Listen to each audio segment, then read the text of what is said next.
করতে চাইছি বা আমার জন্য উপযোগী করতে চাইছি। আমি আরো বলি, তুমি কেন ভাই চাকরির জন্য দৌড়াবে?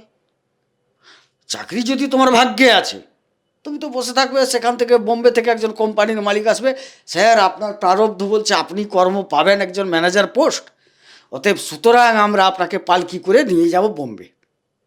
আপনি তো কেন ফর্মের পেছনে ছুটবেন? না, প্রারব্ধে এটাও আছে যে মানে একটা মানুষ কত সময় ঘাড় নাড়বে। হ্যাঁ। ধরো আমি তোমাকে বললাম যে দাদা আমি চ্যানেল শুরু করেছিলাম, সেই কারণে আজকে তুমি প্রোগ্রাম করছো, ঠিক আছে, এটাতে তুমি বলবে হ্যাঁ এটা তুমি ঠিকই বলেছো, কেননা তুমি আগে শুরু করেছো। হ্যাঁ।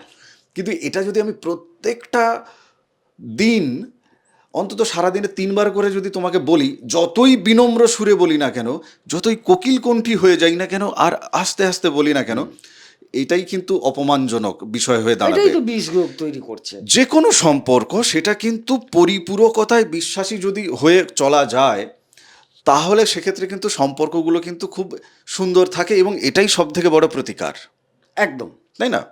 অঙ্কটা বুঝে নিতে হ্যাঁ হবে। প্লিজ। আচ্ছা, এখানে 3টি নক্ষত্র থাকে, অশ্বিনী, ভরণী, কৃত্তিকা। হ্যাঁ। মানে উনাদের নবম, নবম বলতে একটু মেষকে বোঝানো হচ্ছে, এটা ক্লিয়ার না করলে উনারা বুঝতে পারবেন না।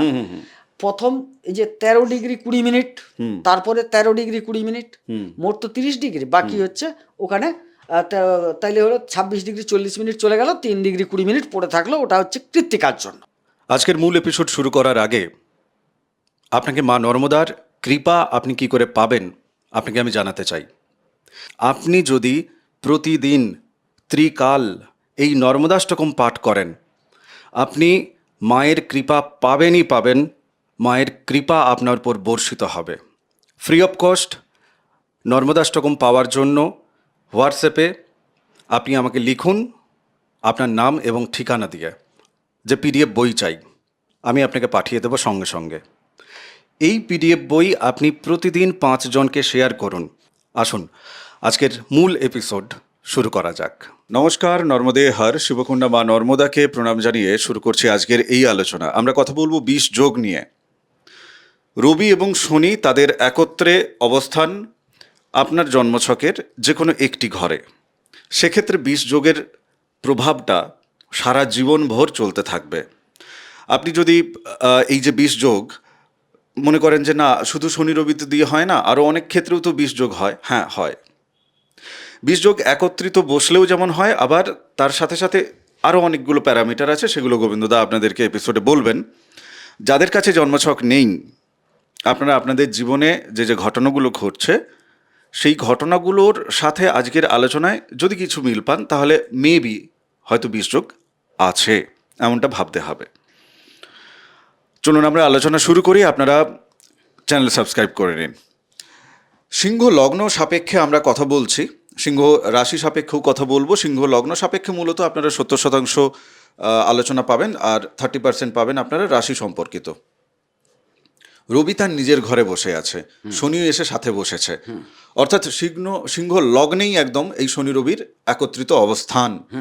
তাহলে সেক্ষেত্রে জাতক এবং জাতিকা ঠিক কি কি ফলাফল, শুভ বা অশুভ, কেননা 20 নাম শুনেই বুঝতে পারছেন, সেটা একটু তুমি ডিটেলসে বলো। আচ্ছা, এখানে দেখা যাচ্ছে শরীর স্বাস্থ্যের ক্ষেত্রে না বেশ কিছুটা নার্ভ, হাড় এই জাতীয় সমস্যা দেখা দেবে, কিছুটা কোমরের নিম্নাংশ যেটা, সেই জায়গাটা ইফেক্টেড হওয়ার সম্ভাবনা প্রবল আছে। দাম্পত্য ক্ষেত্রে কিছু সমস্যা দেখা দেবে, যেটা যদিও স্ত্রী অনুগত হবেন, কিন্তু রবির নিজস্ব একটা প্রভাব থাকে, তো রবির যারা জাতক হন সেক্ষেত্রে কিঞ্চিত সমস্যা দেখা দেওয়ার সম্ভাবনা আছে। তবে অধ্যবসায়ের মাধ্যমে ব্যবসা কন্ট্রোলের যে ব্যাপারটা সেটা খুব ভালো করতে পারবেন। হ্যাঁ, কিন্তু মূল ইফেক্টটা ফেলবে এখানে শরীরের ওপর। মানুষের কাছে ব্যক্তিত্ব নষ্ট হওয়ার ভয় থাকবে, বদমেজাজি হওয়ার সম্ভাবনা, কটু কথা বলার, উচ্চ কথা বলার সম্ভাবনা, কটু বলবো না, উচ্চ রাগ একটু বৃদ্ধি পেতে পারে। এই ধরনের ঘটনাগুলো কিছু কিছু ঘটার সম্ভাবনা আছে। আর একটা জিনিস যেটা এই ক্ষেত্রে যদিও কিঞ্চিত কম, মাথার চুল উঠে যাওয়ার সম্ভাবনা। মানে রবি যেহেতু এক্ষেত্রে অনেক বেশি তেজ আছে বলে এখানে কি কম বললাম, অন্যান্য ক্ষেত্রে হলে দেখা যায় এটা অনেক সময় মাথার চুল টুল উঠেও যায়। আচ্ছা, আমাদের এই আলোচনা মোটামুটি জাতক এবং জাতিকা মানে নারী পুরুষ নির্বিশেষে আমরা আলোচনাটা করছি। ধরো কোনো জাতিকা মানে মহিলা তার সপ্তমে সিংহ লগ্নর তিনি, তার সপ্তমে এই রবি এবং শনি আছে, তাহলে তিনি মহিলা হিসাবে তার মধ্যে আলাদাভাবে কিছু কি পরিবর্তন পাওয়া যাবে? অবশ্যই পাওয়া যাবে। হ্যাঁ, সেটা কি পাওয়া যাবে? মহিলা মানে অবশ্য- পুরুষ এবং মহিলাটা একটু তুমি একদম। ক্ল্যারিটি দাও। মহিলা অবশ্যই তিনি পরিশ্রমী হবেন, কথাটা খুব বুঝবে। হুম।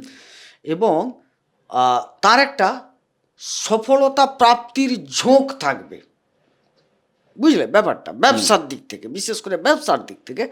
এবং তিনি কিছুটা কর্কশ ভাষী হওয়ার সম্ভাবনা, বা উচ্চস্বরে এমন কথাবার্তা বলবেন, দাম্পত্য সেখানে কিছুটা বিঘ্নিত বা বিনষ্ট হওয়ার সম্ভাবনা।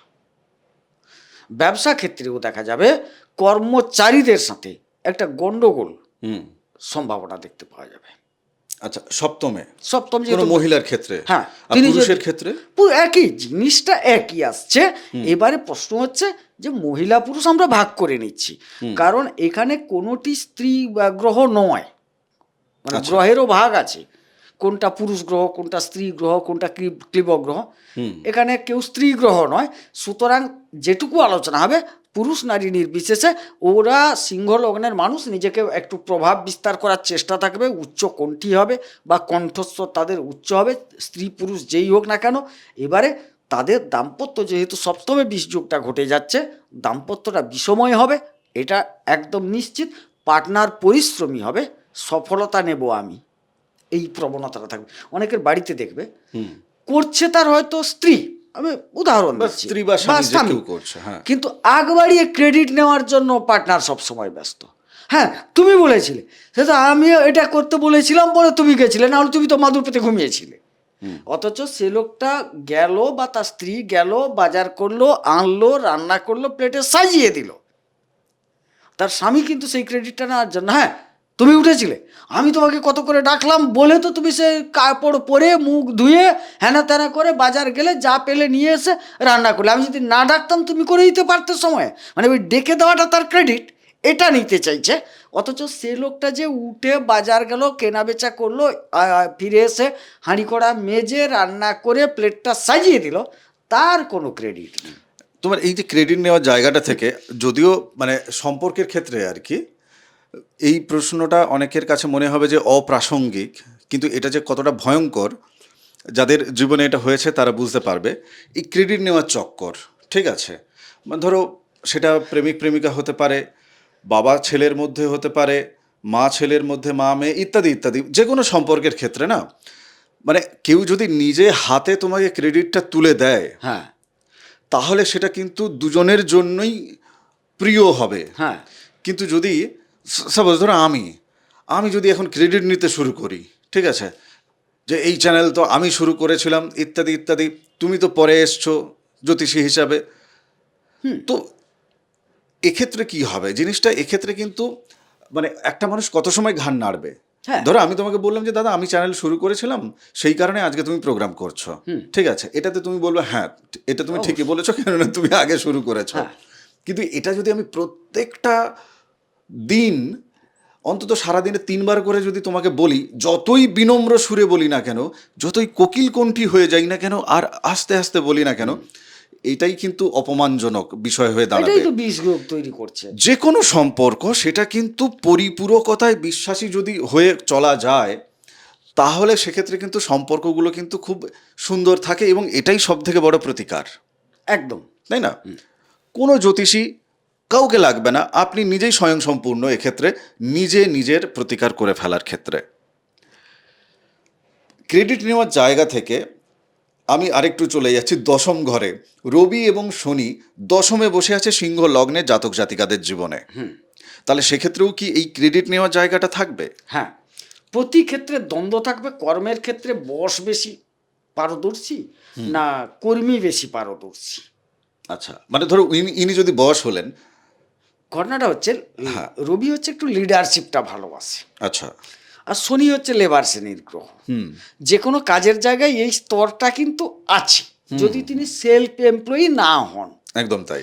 এবারে দেখা যাচ্ছে রবির সব সময় অহেতুকভাবে একটু খাটিয়ে নেওয়া, একটু খুঁত ধরা, একটু এ করা, এটা তার স্বভাব, মানে আমি যে লিডার, আমি যে এখানকার একটা হেড, এটা জানান দেওয়ার জন্য। বা আমার একটা প্রভাব থাকুক। ঘটনা হচ্ছে ওই ইউটিউবে ঘাঁটতে ঘাঁটতে একদিন দেখছিলাম, হ্যাঁ। একজন হোটেলে ভদ্রলোক মনে হয় বড় শেফ, আচ্ছা। আর একটা ছোট শেফ সেখানে রান্না করছে। তিনি কিন্তু বড় শেফ রান্না করেন না, তিনি শুধু 10 জন শেফ যে রান্না করছে তাদেরটা দেখে নেন, চেখে নেন, দিয়ে একটা অর্ডার দিয়ে যান, নুন দাও, তেল দাও, ইত্যাদি। তো আমি দেখছিলাম সেদিন, হঠাৎ একটা ছোট শেফ কিছু একটা রান্না করছে, বড় শেফ সেখানে চলে এলেন, দিয়ে দেখি একটু, দিয়ে চামচে একটু তুলে দিয়ে দিল, এটা একটু নুন লাগবে, এটা একটু অমুক লাগবে, এটা একটু তসুক লাগবে, এটা দাও, ঠিক হয়েছে, ঠিক হয়ে যাবে, দিয়ে অন্য জায়গায় চলে গেছে। তখন দেখাচ্ছে এই ছেলেটি যে নতুন শেফটি, সে কিচ্ছু দিচ্ছে না, আবার সেই তার চাটু দিয়ে নাড়ছে, দিয়ে স্যার আসুন না, হ্যাঁ দেখুন তো এবার কেমন হয়েছে, সব দিয়েছো না? হ্যাঁ দিয়েছি, হ্যাঁ খুব সুন্দর হয়েছে। অথচ সে কিচ্ছু দেয়নি। এটা তুমি কি দেখেছিলে আমি বলে দিই, ওটা ওটা একটা ভদ্র মহিলা ছিল। হ্যাঁ, আরেকটা এরকম ছিল ফল কেনার ক্ষেত্রে। তো যাই হোক, এখন মানে বিষয়টা হচ্ছে এটা পুরুষদের ক্ষেত্রেও হয়, মহিলাদের ক্ষেত্রেও হয়, এবং সিংহ লগ্নের ক্ষেত্রে তুমি এই যে জায়গাটি বলছো, হ্যাঁ এটা আছে। মানে ধরো এটা কি হচ্ছে বিষয়টা, রবি তার যে ডিগ্রিগত জায়গা থেকে যেখানে সে একটা সৌম্যতা বজায় রাখতে পারে, সেই ডিগ্রিটা আপনি পাননি, আপনি তার বিপদ সীমার বাইরে চলে গেছে। এই জায়গাটায় মানে ওই যে রোগীকে দোষ দিয়ে লাভ নেই, রোগীকে মেডিসিন দিয়ে দিন, রোগীর রোগ সুস্থ হয়ে যাবে, সম্পর্ক জোড়া লেগে যাবে, ভালো হয়ে যাবে, একদম সিম্পল বিষয়। একদম। আর যিনি মনে করবেন, ধরো এই যে 20 যোগ, অনেকের জীবনে এটা মনে হয়, এবং তারাও ঠিক, যে ভাই আমার প্রারব্ধে যা আছে, ভালো মন্দ মন্ডা মিঠাই, সারা জীবন তো আর একটি স্বাদের নয়, 9টি গ্রহ 9টি স্বাদ বহন করছে। আমার যখন যেটা গোচর থেকে মহাদশা, অন্তর্দশা, সূক্ষ্ম প্রাণ ভাই জানার দরকার নেই, যখন যা আমার জীবনে আসছে তাই আমার জন্য উপযুক্ত, ঈশ্বর তাই আমাকে দিচ্ছেন। বাহ, এইভাবে যিনি গ্রহণ করছেন, যার মধ্যে এই ভাবটি ধীরে ধীরে পোক্ত তিনি করছেন বা করেছেন, আমার মনে হয় তার জীবনে জ্যোতিষ চর্চা বা জ্যোতিষ বিদ্যার কোনো প্রভাব আর নেই, তার প্রয়োজনও নেই। এক্ষেত্রে তুমি একমত হবে না? না। হবে, কি বলবে? তো প্রারব্ধ বলছে তোমার 30 বছর বয়সে বড় রোগ হবে, হুম। তো তো ঈশ্বর পাঠিয়েছেন। আমি ডাক্তারের কাছে যাব কেন? আমার যদি ভালো হওয়ার যোগ আছে আমি ভালো হব, আমার যদি ভালো না হওয়ার থাকে আমি মরবো, আমি কেন ডাক্তারের কাছে যাব? আমাকে তুমি না, বোঝাও। এটাও আবার অবশ্য একটা যুক্তি। আরে প্রারব্ধ একটা জায়গা নিয়ে নেই, 12টা ঘর 9টা গ্রহ, হুম কতটা বুঝবে? হুম কোনো জায়গায় দেখাচ্ছে তোমার রোগ হবে, কোনো জায়গায় দেখাচ্ছে এই কর্মটি করো তুমি উদ্ধার পাবে, হ্যাঁ সেটাকে দেখতে হবে না? হ্যাঁ, যে জীবনে এই বয়সে তুমি একটা ঋণ হবে, তুমি গাড়ি কিনবে তাই তোমার ঋণ হবে, এটা ভাগ্যে লেখা আছে। ব্যাস। আবার কিন্তু এটাও লেখা আছে যে তুমি ওই গাড়িটা কেনার পর তোমার কর্মে উন্নতি হবে, কেননা যেহেতু তুমি ওই যে ঋণটাকে অ্যাক্টিভ করেছো, তাই তোমার কর্মে উন্নতি হবে। কেন তুমি ঋণটাকে অ্যাক্টিভ করেছো গাড়ি কিনে। এখন কেউ যদি মাল খেতে গিয়ে ঋণ করে, তাহলে সেক্ষেত্রে কিন্তু তার কর্ম হয়তো অ্যাক্টিভ হলো না। না, ওইটাই তো কথা, কি কাজে লাগাবো? ঋণ আমার হবে, ঠিক। আমি ঋণে গাড়ি কিনবো কি বাড়ি কিনবো ভাবতে হবে। দেখা যাচ্ছে ঋণের দ্বারা উন্নতি, তাহলে ঋণ থেকে যদি আমি একটা বসত বাড়ি করে ফেলি, আমার তো কোনো উন্নতি নেই, বরঞ্চ আমি ভালো থাকলাম। ঠিক। কিন্তু সেখান থেকে আর্থিক উন্নতি করতে গেলে তাইলে আমার চতুর্থ করে গাড়ি বাড়ি যানবাহন বোঝায়, তাহলে আমাকে কোনো যানবাহনের দিকে যেতে হবে, দিয়ে সেটাকে কিনে আবার নিজে বসলে হবে না, কোন পথে সেখান থেকে উপার্জন হবে সে জায়গাটা ভাবতে হবে। এবারে উপার্জনের জায়গায় গিয়ে দেখলাম যে আমি ড্রাইভার দিয়ে চালালে উপার্জন হবে, না আমার কর্মক্ষেত্রে কে বসে আছে, আমার কর্মক্ষেত্রে সে আমাকে নিজেকে করতে বলছে প্রবল কঠোর পরিশ্রম, না দাদাগিরি করতে বলছে, মানে লিডারশিপ করতে বলছে, সেটা ভাবতে হবে। দেখা গেল না, তুমি নিজে করো। তারপর দেখা গেল সঞ্চয়ের জায়গায়ও সঞ্চয় হচ্ছে, ঋণও হচ্ছে সঞ্চয়ও হচ্ছে, ভালো দুটো গ্রহ বসে আছে, তাহলে ঋণও হলো, কর্মের দ্বারা আবার সঞ্চয়ও ঘুরে এলো। তাইলে তোমাকে পুরো হিসেবটা, প্রারব্ধ মানে শুধু একটা পয়েন্ট দেখে আমার যা আছে তা হবে, তুমি কতটুকু বোঝো ভাই? চুল তো উঠে গেল 22 বছর বয়স থেকে, আজকে মানে 60 হতে যাচ্ছে, আমি বুঝে উঠতে পারলাম না, 24 ঘন্টা ঘাঁটছি।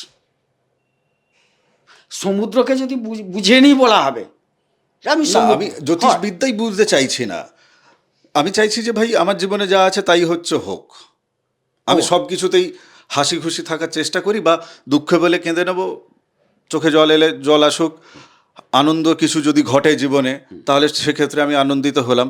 তো যা আছে তাই হোক না, মানে অ্যাকসেপ্ট করছি, সেক্ষেত্রে তো আমার জ্যোতিষবিদ্যার না না, প্রয়োজন নেই। একদম সেখানে তো আমি বলবো না, আপনার তুমি যে বিষয়টা বলেছো, যেটা ধরো যে একটা গুপ্ত রোগ হয়েছে, ডাক্তার দেখাচ্ছে, সারছে না, তো ডাক্তারের কাছে যখনই চলে গেলে তখনই তাহলে আমি আর মেনে নিলাম না যে প্রারব্ধের কাছে আমার সমর্পণা থাকলো না, আমি কোথাও থেকে সেটাকে সঠিক করতে চাইছি বা আমার জন্য উপযোগী করতে চাইছি। আমি আরো বলি, তুমি কেন ভাই চাকরির জন্য দৌড়াবে? চাকরি যদি তোমার ভাগ্যে আছে, তুমি তো বসে থাকবে, সেখান থেকে বোম্বে থেকে একজন কোম্পানির মালিক আসবে, স্যার আপনার প্রারব্ধ বলছে আপনি কর্ম পাবেন একজন ম্যানেজার পোস্ট, অতএব সুতরাং আমরা আপনাকে পালকি করে নিয়ে যাব বোম্বে। আপনি তো কেন ফর্মের পেছনে ছুটবেন? না, প্রারব্ধে এটাও আছে যে তিনি কর্মের জন্য তিনি বোম্বে যাবেন এবং তিনি নিজেও সচেষ্ট হবেন, তাইলে চেষ্টাটাও তো রাখা আছে না। আমি তোমাকে কি বললাম, 12টা প্রারব্ধ মানে একটা জায়গাকে দেখলে হয় না, সব জায়গাকে প্রারব্ধ দেখতে হবে। মানে পুরোটা বিচার করো যে এখানে আমাকে করতে হবে, এখানে যেতে হবে, এখানে ছাড়তে হবে, ছাড়তে হবে, এটা খেতে হবে। পুরোটাই তো আমার ভাগ্যে যা আছে। আরে বলে ভাগ্য কি? ভাগ্য তো একটা ঘর, নবম স্থল। তুমি কর্মস্থলটাকে দেখবে না, হ্যাঁ, শিক্ষাটাকে দেখবে না। প্রারব্ধ বলছে তোমাকে শিখতে হবে, কিন্তু তোমার ব্রেনটা কম, তোমাকে বারবার পড়তে হবে, তাহলে আমাকে বারবার চেষ্টা করতে হবে। তুমি যদি বলো আমার ভাগ্যে যা আছে হবে, তাহলে তো বারবার পড়ার দরকার নেই। ভাগ্যের জায়গায় তো দেওয়া আছে তুমি ভালো নয়। যাই হোক, এই নিয়ে তো তর্ক চলতেই থাকবে, আমি একটু কাজের দিকে প্রশ্নটা যাই আর কি। আর একটা প্রশ্ন, তুমি ভাগ্য বললে, রবি আর শনি ওই নবম জায়গায় ওনাদের জন্মছকে কারোর বসে আছে, তো সারা জীবন ভোর তিনি কি প্রভাব পাবেন? নবম ঘরে বসে আছে, হ্যাঁ, ভাগ্যস্থল। ভাগ্যস্থলে। ভাগ্যস্থল হচ্ছে বিলম্বিত হয়ে গেল, ঠিক আছে। এবারে আমরা আলোচনা করছি আজকে সিংহ নিয়ে। সিংহ লগ্ন। সিংহ, এখানে রবি হচ্ছে তুঙ্গি জায়গা, হুম হ্যাঁ, অতএব তিনি প্রতিষ্ঠা অবশ্যই ভাগ্যের সহায়তায় পেতে পারেন। একটা কথা যেটা বিতর্ক করলাম আমরা একটু আগে, ভাগ্যযুক্ত কর্ম সমান ফল, ঈশ্বর বলেছেন কর্মও একটা যোগ। হ্যাঁ, কর্ম তো যোগ। আচ্ছা, আমরা শনি রবিতেই ফিরে এবার যাই, তাইলে এখানে তিনি যেহেতু তুঙ্গি হচ্ছেন, হুম তিনি অবশ্যই ভাগ্যের সহায়তা পাবেন। হুম আবার শনি এখানে নিচস্থ হচ্ছেন, শনিকে ষষ্ঠ এবং সপ্তমের অধিপতি, একদম। তাহলে ষষ্ঠ হচ্ছে রিপুঋণ, রোগশত্রু, দাম্পত্য, বিবাহ, ব্যবসা। এবং ষষ্ঠ ঘর থেকে তো কর্মও দেখা যায় না, হ্যাঁ, চাকরি বাকরি জায়গাটা কর্মের দেখা যায়। ভাগ্য, কর্মের ভাগ্য। এবারে সেইখানে দেখা গেল সেই শনি গিয়ে নিচস্থ হয়ে যাচ্ছে, তাইলে কর্মের ভাগ্য ভালো নয়।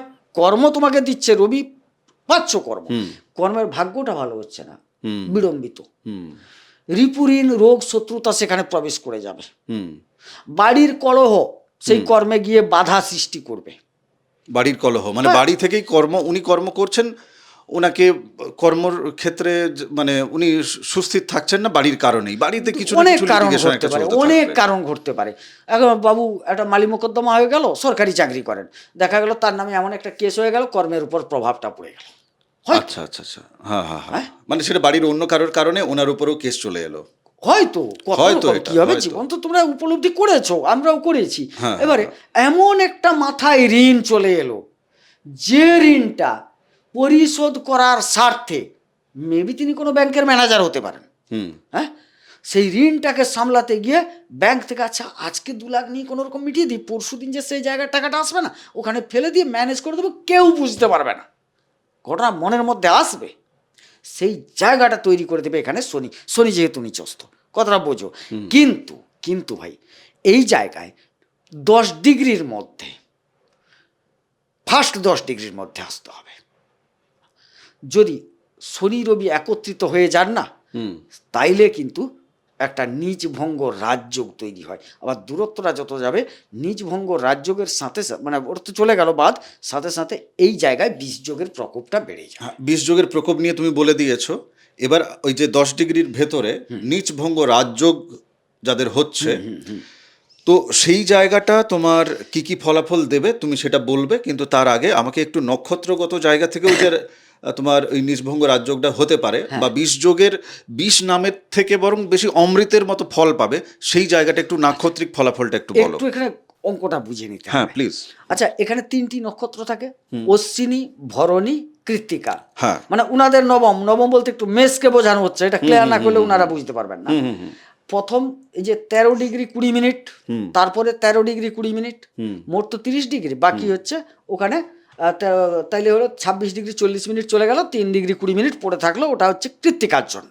অত ভেতরে ঢুকো না, আচ্ছা, তুমি জাস্ট ওই কি কি নক্ষত্র পেয়েছি যাদের একমাত্র আছে তারা মিলাবে না। শোনো, অশ্বিনী নক্ষত্রে যদি রবি বসে থাকে, ভরণীতে যদি শনি বসে থাকে, এবং দুজনের দূরত্বটা যদি 10-এর মধ্যে চলে আসে, তাইলে নিজভঙ্গ রাজযোগটা হবে। সেখানে ভাগ্য তাকে যথেষ্ট সহযোগিতা করবে, ভাগ্যের সহায়তা ভালো পাবে, চেষ্টার সাথে সাথে সফলতা, শনি চেষ্টা আর রবি সফলতা উভয়ই কিন্তু সেটা দেবে, পরিপূর্ণভাবে তার প্রাপ্তি ঘটবে। মানে এক্ষেত্রে বলা যেতে পারে যে ওই যে ঈশ্বর মুখাপেক্ষী একদম, এক্ষেত্রে ঠিকই আছে, কেননা ভাগ্য মানে তো ঈশ্বর। আমি তো পুরো জায়গাটা যে আমার ভাগ্য আমাকে চেষ্টা করিয়েও দিচ্ছে, কানেকশনও দিয়ে দিচ্ছে, চেষ্টাও করাচ্ছে, কানেকশনও দিচ্ছে, হ্যাঁ দুটোই পরপর চলতে থাকছে, বাকি তখন করার দায়িত্বটা তোমার। তখন আর দায়িত্ব বলে কিছুই থাকে না আলাদা করে। মানে তুমি ধরো একটা একটা কাজ করলে, সঙ্গে সঙ্গে তুমি রিওয়ার্ড পেয়ে গেলে, তো তখন তোমার তো মানে প্রত্যেকটা ধাপে যদি পা ফেলে ফেলে যদি তুমি রাস্তায় হাঁটছো, আর যদি দেখো যে না কিলোমিটার কমছেই না, তুমি এক জায়গাতেই দাঁড়িয়ে আছো, তাহলে তোমার পা ফেলার আর ইচ্ছেই থাকবে না। তো ইচ্ছেটা তখনই থাকবে যে তুমি ধরো এখান থেকে যেতে চাইছো 1 কিলোমিটার দূরে, একটা একটা পা ফেলছো, তুমি দেখছো যে কিলোমিটারটা কমছে, কিলোমিটারটা মিটার থেকে একদম ফুটে চলে এলো, তাই না? তুমি গন্তব্যস্থলে পৌঁছে যাবে, তখন সেই ইচ্ছাতেই তোমার পাটা পড়তে থাকবে। অবশ্যই। তো এক্ষেত্রে জাতক বা জাতিকা সে নিজে থেকেই সমস্ত ক্ষেত্রে স্বয়ং সম্পূর্ণ হয়ে যাবে, তার কাজ করতেও ভালো লাগবে, বিকজ অফ তিনি প্রত্যেকটা ধাপে ফল পাচ্ছেন বলে। কিন্তু এমন সৌভাগ্য কতজনের আছে, সেটা একটা বিশাল প্রশ্ন। সেটাই তো কথা। আমি সিংহ লগ্নের জায়গা থেকে লাস্ট প্রশ্নে চলে যাই। এনাদের দ্বাদশে শনি এবং রবি, রবির সাথে চন্দ্রের যে সম্পর্ক, সেটি কিন্তু ভালো সম্পর্ক। তবে হ্যাঁ, শনির সাথে তার সম্পর্ক খুব একটা ভালো না, কেননা সেটাও আরেকটা 20 যোগের সমীকরণ তৈরি করে। তাই আমি দ্বাদশ ঘরটাকে চয়েস করছি। আমার মনে হচ্ছে এটা খুব খারাপ হবে। বেশ কিছু ক্ষেত্রে খারাপ হলেও আধ্যাত্মিকতার দিকে কিন্তু একটা টান যাবে। আচ্ছা, দুটা কারণে ঘটে। হ্যাঁ। অতিশয় হতাশার ফলে দেব মন্দিরে মাথা ঠুকো, প্রভু তুমি ছাড়া কেউ নেই। হ্যাঁ, কিন্তু প্রভু সেক্ষেত্রে কৃপা করবেন। হ্যাঁ, অবশ্যই করবেন। শনি যেহেতু যাচ্ছেন, অবশ্যই করবেন। মানে এটা ঘটে, দেখবে ম্যাক্সিমাম এটাই ঘটে। আমাদের চারদিকের যখন দরজা বন্ধ, তখন আমরা একটাই জিনিস খুঁজি, দ্বাদশ দরজা। মানে ওই জায়গায় ঈশ্বরের চরণ, ঠিক ঠিক, তুমি ছাড়া আমাকে আর কেউ রক্ষা করতে পারবে না, এই তো স্বাভাবিক। আচ্ছা, খুব ভয়ঙ্কর জায়গায় 20 জন ডাকাত ঘিরে নিয়েছে, মোবাইলটা কেড়ে নিল, সব টাকা পয়সা নিয়ে নিল, তুমি ঈশ্বরকে ডাকছো যেন প্রাণে না মারে, আর জানিয়েছে নিক। শেষ মুহূর্তে অতি বড় নাস্তিকও মনে মনে ঈশ্বরকে ডাকে, যখন সে ঘোর বিপদে পড়ে, কোনো দিকে কোনো আলোর রেখা পায় না। হ্যাঁ, এবার সেই ঈশ্বরকে তিনি ইউনিভার্স বলতে পারেন, প্রকৃতি বলতে পারেন, অন্যান্য নামে বলতে পারেন, বা ম্যানিফেস্টেশন ইত্যাদি ইত্যাদি অনেক কিছু বলতে পারেন, কিন্তু শক্তি, হ্যাঁ, মানে আমার বাইরে আরেকটা শক্তি আছে, যে শক্তির কাছে আমি সাহায্য চাইছি। হ্যাঁ, যে শক্তির দ্বারা বিশ্ব ব্রহ্মাণ্ড পরিচালিত। না, নাস্তিক সেটা মনে করে না। কে বলে? নাস্তিক বেশি মনে করে। একটা শোনো, আমরা ভুল বুঝি, তারা কোনো মূর্তি দেব পূজা আর্চা এটা মানে না, কিন্তু একটা পাওয়ার, যে পাওয়ারের গুণে সব জগৎটা চলছে কন্টিনিউ একটা নির্দিষ্ট নিয়মে, সেই শক্তিটাকে মানে। আচ্ছা, লাস্ট প্রশ্ন আমার, রবি এবং শনির এই যে মানসিকভাবে যে দ্বন্দ্বটা, গুণগত জায়গা থেকে কাজের জায়গায় ইত্যাদি ইত্যাদি জায়গায় আমরা দেখতে পাচ্ছি, তো এই দ্বন্দ্বটার জন্য অনেকে ধরো প্রতিকার প্রতিবিধান অলরেডি করে রেখেছে, তো তারা তো তাহলে এর গোচরে ফলাফল, খারাপ যে ফলাফল, সেটা তো তারা আর পাবে না নিশ্চয়ই, যারা প্রতিকার করে নিয়েছে। হ্যাঁ, উনার ফলাফল পাচ্ছেন কিনা একটা একদম পারিবারিক ক্ষেত্র থেকে দিয়ে দিলে উনি বুঝে নেবেন। মানে শুভ ফল পাচ্ছে না অশুভ ফল পাচ্ছে? আমি বলছি, এটা তো 20 মানে তো অশুভ, 20 মানে আমরা আলোচনা করছি অশুভ নিয়ে। হ্যাঁ, এবারে উনি বুঝে যাবেন নি যে আপনার পিতার সাথে আপনার সম্পর্কের অবনতি যদি থাকে, তাই পিতৃতুল্য ব্যক্তিদের সাথে, হ্যাঁ, ওই জায়গায় আপনি কিন্তু ফলটা পাচ্ছেন না। যার বীজ যোগ আছে, বোঝা গেল জিনিসটা। এবারে আপনি যে যে জায়গায় যে যে কর্মে যুক্ত আছেন সেইখানে পিতৃ সম কোনো ব্যক্তির সাথে মনোমালিন্য ঘটলে আপনি কিন্তু আপনার প্রতিকার কাজ করছে না। আজকের এপিসোড আমি এখানেই বিরাম দিই। যাদের জন্মছকে এই যোগ আছে বা যাদের জীবনে এই ধরনের অবস্টাকেলগুলো আসছে, যারা মনে করছেন যে না আমার সমাধান প্রয়োজন আছে, তারাই যোগাযোগ করবেন। স্ক্রিনে নাম্বার দেওয়া আছে, হোয়াটসঅ্যাপ করবেন, গোবিন্দবাবুর সাথে কথা বলতে চাই লিখবেন। এটা সবটাই ফোনে ফোনে আপনি পরিষেবা পাবেন। ফোনে ফোনে সরাসরি গোবিন্দদার সাথে আপনার কথা হয়ে যাবে। আপনি আপনার নাম, জন্ম তারিখ, জন্ম সময় ইত্যাদি ইত্যাদিগুলো দেবেন আমাদেরকে, এবং ফিস দেবেন অনলাইনে, সেটা পেমেন্ট করবেন। দেশ বিদেশ যেখান থেকেই আপনারা চান যোগাযোগ করতে পারেন। যাই হোক, তপভূমি নর্মদা, মা নর্মদার মাহাত্ম্য কথা অডিও সিরিজ আছে, আলাদা প্লেলিস্ট করে রাখা আছে, আপনারা শুনতে পারেন। বাকি চ্যানেল সাবস্ক্রাইব করেছেন কিনা জানি না, যদি না করেন করে দিন। বাকিদের সাথে এপিসোড শেয়ারও করতে পারেন, অনুরোধ রাখছি। নমস্কার, নর্মদে হাট।